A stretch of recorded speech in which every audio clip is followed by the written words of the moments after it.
Hello दोस्तों। आप में से बहुत सारे लोग जो कि कॉमर्स स्ट्रीम से हैं वो आफ्टर ट्वेल्थ अपना कैरियर सीए में बनाने के बारे में सोचते हैं। सीए एक बहुत अच्छा ऑप्शन हो सकता है, इसमें अच्छी खासी सैलरी पैकेज मिलता है। लेकिन हम लोगों को ये पता नहीं होती कि हम सीए में रजिस्ट्रेशन कैसे करवाएं, सीए कैसे बने, उसमें कौन से एग्ज़ाम्स होंगे, उसका एग्ज़ाम्स का पैटर्न क्या होगा, कब कब एग्ज़ाम होते हैं, उसकी एलिजिबिलिटी क्या है, उसमें एज क्राइटेरिया क्या है, उसका सिलेबस क्या होगा। इसके बारे में हमें कुछ नहीं पता होता और यहाँ पे हम ब्लैंक हो रहते हैं। तो सबसे पहले आज हम लोग एक वीडियो देख लेते हैं जिसमें आप लोगों को कंप्लीट डिटेल इसके बारे में प्रोवाइड होगी। जो भी लोग चैनल पे पहली बार आए हो चैनल को सब्सक्राइब करके अपना प्यार और सपोर्ट में दिखा दीजिएगा। तो चलिए चलते हैं अपनी सीए की जर्नी के लिए। सबसे पहले अगर आप लोग सीए बनना चाहते हैं यानी कि चार्टर्ड अकाउंटेंट बनना चाहते हैं तो इंडिया में चार्टर्ड अकाउंटेंट को बनाता है कौन? The institute of chartered account of India यानी कि आईसीएआई। यहाँ पे आपका रजिस्ट्रेशन होना ज़रूरी है। देन उसके सिलेबस और एग्ज़ाम्स के बाद में ही आप लोगों को सीए की एक डिग्री मिलती है जिसको आप लोग सीए की मेंबरशिप के पॉइंट ऑफ व्यू पे भी शो कर सकते हैं और बाद में अपना कैरियर इसमें स्टार्ट कर सकते हैं। तो सबसे पहली बात, आईसीए के बारे में हम लोगों को पता है 1949 में स्टैब्लिश हुई है और हम लोगों को अब यहाँ पे अपना ऑफिशियल वेबसाइट पर रजिस्ट्रेशन करवाना ज़रूरी है। नीचे डिस्क्रिप्शन बॉक्स में इसका लिंक भी मिल जाएगा, तो वहाँ से भी आप लोग जा सकते हैं। सबसे पहली बात, अगर मैं सीए करना चाहता हूँ तो मैं कब कब कर सकता हूँ, उसकी एज का क्राइटेरिया क्या है, उसमें कौन कौन से एग्जाम्स होंगे। तो सबसे पहले मैं आप लोगों को एक बात बता दूँ यहाँ पे जो आप लोगों के लिए बहुत ज़रूरी है जाननी। आप लोग आफ्टर टेंथ यानी कि 10वीं के बाद ही सीए फाउंडेशन के लिए अपना रजिस्ट्रेशन करवा सकते हैं। इस बात को आप ध्यान रखिएगा क्योंकि इस एग्ज़ाम में 3 स्टेप्स होते हैं। पहला होता है आप लोगों का सीए फाउंडेशन का पास होना। जब आपका सीए फाउंडेशन पास हो जाता है तो आप आते हैं सीए इंटर पे, और जब आपका सीए इंटर भी पास हो जाता है तब आते हैं आप सीए फाइनल में। ये आपके 3 स्टेप्स हैं जो आप लोगों को एक एक करके देने होते हैं और जिनमें आपका पास होना क्या है, ज़रूरी है। सबसे पहले मैं आफ्टर टेंथ अगर आप सीए फाउंडेशन कर लेते हैं तो एक बात आप ध्यान रखिएगा, आप एग्ज़ाम सीए फाउंडेशन का तभी दे सकते हैं जब आप 12th पास हों। यानी कि आफ्टर टेंथ रजिस्ट्रेशन के बाद मैं सीए फाउंडेशन का एग्ज़ाम अभी नहीं दे पाऊँगा। मैं केवल तभी दे सकता हूँ जब मैं 12th क्या होता हूँ, पास हो सकता हूँ, तभी आप एग्ज़ाम दे पाएंगे। इसके लिए बात ध्यान रखिएगा, 12th पास होना सीए फाउंडेशन के लिए ज़रूरी है। साथ में रजिस्ट्रेशन के 4 मंथ के बाद ही आप इसका एग्ज़ाम दे सकते हैं। यानी कि अगर मान लीजिए आप ये सोचते हैं आप अभी रजिस्ट्रेशन नहीं करवा के आगे रजिस्ट्रेशन करवाते हैं 12th पास होने के बाद, तो आप लोगों को रजिस्ट्रेशन से 4 महीने रुकना पड़ता है। उसके बाद ही आप सीए फाउंडेशन का एग्ज़ाम दे सकते हैं। यानी कि इसका एग्ज़ाम रजिस्ट्रेशन के 4 महीने के बाद ही आप लोग दे पाएंगे। तो मोस्टली कैंडिडेट आफ्टर 10th इसका रजिस्ट्रेशन करवा लेते हैं और 12th पास होते ही सीधे एग्ज़ाम दे के अपना सीए फाउंडेशन क्लियर कर लेते हैं। सीए फाउंडेशन के बाद में आप लोगों का जो अगला एग्ज़ाम पड़ता है वो सीए इंटर का पड़ता है। यानी कि अगर आपका सीए फाउंडेशन क्लियर हो गया तो आप सीए इंटर के लिए अप्लाई करेंगे। सीए इंटर में आप लोगों के 2 ग्रुप्स बनते हैं जिसके आपके एग्ज़ाम्स होते हैं। हर ग्रुप में 3-3 पेपर होते हैं जिसमें आप लोगों को ये 3-3 पेपर के एग्ज़ाम पास करने ज़रूरी होते हैं। सीए फाउंडेशन में तो आपके डायरेक्टली कितने पेपर हैं? डायरेक्टली ओवरऑल आपके 4 पेपर्स होते हैं जिसमें से एक पेपर आप लोगों का होता है मैथ, रीजनिंग और स्टैटिक्स का, एक होता है अकाउंट्स का, एक होता है लॉ का और एक आप लोगों का इकोनॉमिक्स का पेपर रहता है। यहाँ पे आप लोगों के सीए इंटर में 3-3 पेपर होते हैं जिसमें से पहले पेपर में अकाउंट्स, इसके अलावा आप लोगों की बिजनेस लॉ और टैक्सेशन आता है। दूसरे पेपर में आप लोगों का मैनेजमेंट, ऑडिटिंग और cost management and financial management इसमें शामिल होता है। अभी इसके पेपर के बारे में और डिटेलिंग में हम बात कर लेंगे, लेकिन आई होप सो आप लोगों को सीए फाउंडेशन के बारे में यहाँ पे समझ में आ गया होगा कि आफ्टर 10th आप इसका रजिस्ट्रेशन तो करवा सकते हैं लेकिन एग्ज़ाम्स आप सीए फाउंडेशन का 12th के बाद ही सकते हैं। लेकिन अगर कोई ऐसा कैंडिडेट है जिसका कंप्लीट ग्रेजुएशन हो चुका है, यानी कि वो कॉमर्स में ग्रेजुएट है यानी कि बीकॉम है और उसका एग्रीगेट 55% मार्क्स हैं, तो वो सीधे सीधे रूप से सीए इंटर के लिए भी अप्लाई कर सकता है। यानी कि वो डायरेक्ट रूप से सीए इंटर के लिए अप्लाई कर सकता है। अगर आपका सीए सीएमएस का एग्ज़ाम्स भी पास है तो अभी आप डायरेक्टली सीए इंटर के लिए अप्लाई कर सकते हैं। अगर आप नॉन कॉमर्स से हैं तो आप लोगों का ग्रेजुएशन में 60% फिर होना ज़रूरी होगा। यानी कि अगर मान लीजिए आप बीए करे हुए हैं, बीएससी करे हुए हैं और आप तब सीए करना चाहते हैं तो सीए इंटर में आप लोगों को एलिजिबल बन तो जाएंगे आफ्टर ग्रेजुएशन, लेकिन उसमें 60% डिमांडिंग होगा। बट आफ्टर ग्रेजुएशन आपको फाउंडेशन पार्ट क्लियर नहीं करना पड़ता, आप डायरेक्ट ही एलिजिबल हो जाएंगे अगर आप आफ्टर ग्रेजुएशन जाते हैं, और आफ्टर 12th जाते हैं तो आपको फाउंडेशन करना ज़रूरी है।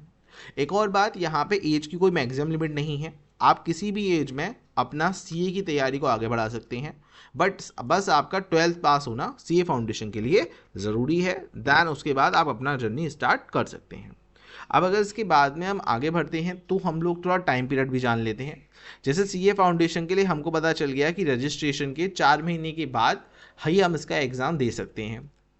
इसके बाद जब सीए इंटर के लिए हमारा रजिस्ट्रेशन होता है तो उस केस में एक बात आप लोगों को ध्यान रखनी है, सीए इंटर के टाइम पे रजिस्ट्रेशन के 8 महीने के बाद ही आप इसका एग्ज़ाम्स देने के लिए एलिजिबल होते हैं। सीए इंटर में अगर जो आपका 8 महीने का एग्ज़ाम होता है, इसमें 2 तो ग्रुप होते हैं जिसमें 3 पेपर हैं, साथ में आप लोगों का एक आईटी का आर्टिकलशिप और होता है जिसको आप लोगों को पास करना ज़रूरी होता है। ये अराउंड आपको 4 वीक का होता है। आईटी एंड सॉफ्ट स्किल का इसका एक आर्टिकलशिप होता है जिसको आपको पास करना होता है। देन आफ्टर जब आप सीए इंटर पास कर लेते हैं तो आपका सीए फाइनल के लिए रजिस्ट्रेशन होता है। सीए फाइनल में जब आपका रजिस्ट्रेशन होता है तो आप लोगों को सीए फाइनल के एग्ज़ाम्स देने से पहले आपकी 2 साल की ट्रेनिंग कंप्लीट करनी होती है जो किसी सीए के अंडर में आप लोग लेंगे। साथ में आपका 6 महीने का इसमें भी आर्टिकलशिप होता है जिसमें आईटी एंड सॉफ्ट स्किल के आप लोगों को आर्टिकलशिप करनी होती है।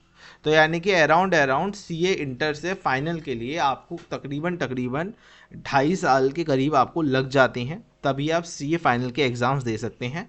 And then final exam pass होने के बाद आप सीए में मेंबरशिप के लिए अप्लाई करते हैं और आपको आपका सीए का सर्टिफिकेशन मिल जाता है।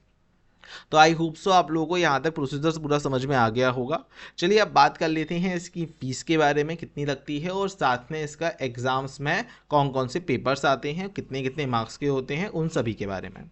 बट आई होप सो यहाँ तक आप लोगों को अच्छे से सब बातें समझ में आ गई होंगी, टाइम लिमिट भी समझ में आ गई होंगी, क्राइटेरिया भी समझ में आ गया होगा। कोई डाउट हो तो प्लीज़ कमेंट बॉक्स में अपनी बात ज़रूर रखिएगा। इसके बाद में अगर मैं बात करता हूँ तो यहाँ पे सबसे पहले फाउंडेशन लेवल पे कौन कौन से पेपर्स हैं जिसके बारे में हम समझ लेते हैं। ये हमारा सीए फाउंडेशन है जो आप लोगों को आफ्टर 12th करना होता है। सीए फाउंडेशन में आप लोगों के सामने जो एग्जाम्स होते हैं वो हैं accounting, business law, mathematics, logical statics इसी में आएगी, और बिजनेस इकोनॉमिक्स। हर पेपर 100 नंबर का यहाँ पे आपको देखने को मिलता है।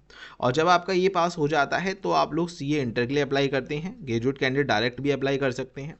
सीए इंटर में अप्लाई करने के 8 महीने के बाद आप लोग पेपर दोनों ग्रुप्स में अपेयर हो सकते हैं। दोनों ग्रुप्स में आप लोगों के 3 पेपर के सेट बनते हैं। 100 नंबर का अकाउंटिंग, 100 नंबर का आप लोगों का आता है कॉर्पोरेट लॉ, इसके अलावा आता है आप लोगों का 100 नंबर का टैक्सेशन जिसमें 50 इनकम टैक्स और 50 जीएसटी होता है। ग्रुप 2 में अगर मैं बात करता हूँ तो auditing, cost and financial management और फाइनेंशियल मैनेजमेंट और स्टैटिक मैनेजमेंट भी यहाँ पे 2 पार्ट देखने को मिलते हैं। तो टोटल 2 ग्रुप आपको देखने को मिलते हैं। इसके बाद में हम बात करते हैं तो जो हम फाइनल पेपर में अपेयर होते हैं, यानी कि फाइनल पेपर में अपेयर होने से पहले हमें हमारा सीए इंटर पास करने के अलावा हमारा आर्टिकलशिप, साथ में हम लोगों का 2 साल का ट्रेनिंग पास करना ज़रूरी है। यानी कि वो आपको एलिजिबिलिटी दिखानी पड़ती है आपके सीए फाइनल के लिए अपेयर होने के लिए। यानी कि अराउंड 2.5 साल का गैप आपको यहाँ पे मिलता है। आपके इसके अलावा उस चीज़ में पार्ट क्या बनता है, आपके यहाँ पे एग्जाम्स जो होते हैं ये थोड़े से मतलब आते तो एक तरह से वही सारे सब्जेक्ट हैं, बट थोड़ा लेवल क्या होता है, थोड़ा लेवल बढ़ जाता है। एडवांस ऑडिटिंग और insurance, financial management, financial reporting, इसके अलावा डायरेक्ट टैक्सेस, इनडायरेक्ट टैक्सेस और इंटीग्रेटेड बिजनेस सॉल्यूशंस। इसमें भी आपके 2 ग्रुप्स हैं जो इसमें अलग अलग पेपर हैं, 100 नंबर का हर पेपर होगा। अगर मैं रजिस्ट्रेशन की बात करता हूं तो सबसे पहले फ़ीस के बारे में अगर हम बात कर लेते हैं जो कि उसके ऑफिशियल वेबसाइट्स पे है। सीए फाउंडेशन में अगर आप रजिस्ट्रेशन करवाना चाहते हैं तो 9,000 रुपये आपकी स्टार्टिंग पे फीस है। एग्ज़ाम्स की फ़ीस जो आप एग्ज़ाम्स के फॉर्म फिल करेंगे उसकी फ़ीस सेपरेट होती है। सीए फाउंडेशन में रजिस्ट्रेशन जब हो जाता है तब आप सीए फाउंडेशन का एग्जाम में अपेयर होते हैं। ध्यान रखिए अगर आप 10th या 12th बेस पे कर रहे हैं तो आपका सीए फाउंडेशन ज़रूरी है, ग्रेजुएशन बेस पे सीए फाउंडेशन करना ज़रूरी नहीं है। ये वाली बात मैं बार बार इसलिए बोल रहा हूँ ताकि कोई कन्फ्यूजन ना हो किसी को, ठीक है। इसके बाद में आप लोग जब सीए इंटर में रजिस्ट्रेशन अपना करवाते हैं, क्योंकि फाउंडेशन पास होने के बाद आपको हर बार इंटर में भी रजिस्ट्रेशन करवाना होगा, देन फाइनल ईयर में भी, तो अराउंड आपके 18,000 के समथिंग यहाँ पे जाते हैं। इसके बाद में जब आपका सीए इंटर पास हो जाता है, आपकी ट्रेनिंग और आर्टिकलशिप्स भी हो रहे हैं, तो उसके बाद में जो आप फीस फाइनल के लिए अपेयर हो रहे हैं, तो उसमें भी आपका जो रजिस्ट्रेशन होता है उसमें भी आपकी 22,000 की समथिंग अराउंड यहाँ पे इन्वेस्ट होता है फॉर रजिस्ट्रेशन। एग्ज़ाम्स की फ़ीस अलग रहेगी, ध्यान रखिएगा। लेकिन सीए का अगर आप कैरियर ग्रोथ लेते हैं तो आपको अच्छा खासा पैकेज का अमाउंट यहाँ पे देखने को मिल सकता है, जो कि काफ़ी वैल्यूएबल और हाई लेवल का होता है as a part of salary में। तो बहुत बढ़िया से आप लोगों की तैयारी यहाँ पे बन सकती है, बस अपने आप को बना के रखें। ऑफिशियल वेबसाइट का लिंक डिस्क्रिप्शन बॉक्स में मिल जाएगा, आप वहाँ से भी जा सकते हैं ऑफिशियल वेबसाइट पे। और इसी प्रकार की इन्फॉर्मेटिव वीडियो के लिए चैनल को सब्सक्राइब कर लीजिएगा और अपना प्यार और सपोर्ट हम लोगों को दिखा दीजिएगा। Thank you dear, thank you so much.